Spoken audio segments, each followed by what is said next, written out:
പേര് ആരോമൻ. രാവിലെ എന്ത് കഴിച്ചു? അമര. കല്യാണത്തെ പറ്റി എന്താ അഭിപ്രായം? ഒരു സുഖമില്ല. ഹസ്ബൻഡ് എന്ത് ചെയ്യുന്നു?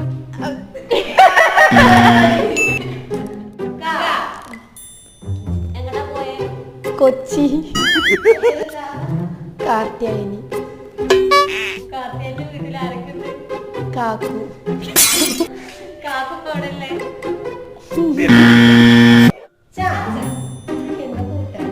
ചമ്മന്തി. ചാത്തമുണ്ട.